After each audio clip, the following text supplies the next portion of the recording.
नवनवीन व्हिडिओ पाहण्यासाठी व आमच्या सोबत राहण्यासाठी चॅनलला सबस्क्राइब करायला विसरू नका।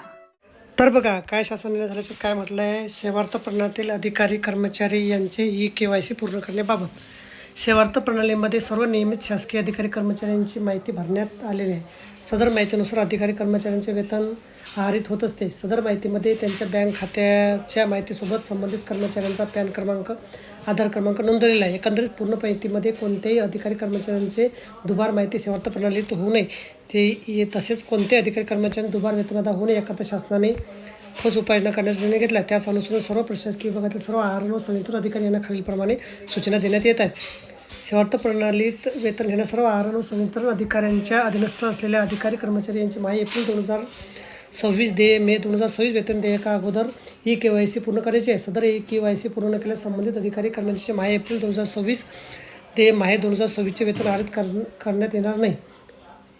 सदर ई-KYC पूर्ण करण्यापूर्वी अधिकारी कर्मचारी यांच्या बँक खात्याचे आधार क्रमांक संलग्न असलेले बँक खाते सेवार्थ प्रणालीत अद्ययावत केले असल्यास सेवार्थ प्रणालीत उपलब्ध असलेले बँक खाते आधार क्रमांकाशी संलग्न नसेल तर असे खाते त्वरित बदलण्यात येऊन सेवार्थ प्रणालीत आधार क्रमांकाशी संलग्नित असलेले बँक खातं अद्ययावत करण्यात यावं। तसेच सेवार्थ प्रणालीतील नोंदवलेला पॅन क्रमांक चुकीचा असल्यास नोंदवण्यात आलेला पॅन क्रमांक दुरुस्ती करून अद्ययावत करण्यात यावी। सदर ई-KYC प्रत्येक अधिकारी कर्मचारी यांनी व्यक्तीच्या पूर्ण करून त्यांचे प्रमाणपत्र आहार व संवितरण अधिकाऱ्यांना जमा करायचे आहे। आहार व संवितरण अधिकाऱ्यांनी असे प्रमाणपत्र सादर केल्यानंतर सेवार्थ प्रणालीत देण्यात आलेल्या ई-KYC अपडेटेशन रिपोर्टमध्ये सदर अधिकारी कर्मचाऱ्यांची नोंद करायची आहे। सदर नोंद करताना ई-KYC आणि पडताळणी करण्यात आलेल्या बँक खात्याचा तपशील व सेवार्थ प्रणालीत नोंदवण्यात आलेला बँक तपशील या दोन्हीमध्ये जर साम्य असल्या तर सदर नोंद घेण्यात यावी, अन्यथा प्रथम ई-KYC केल्याप्रमाणे सेवार्थ प्रणालीतील बँक खात्याचा तपशील अद्ययावत करावा।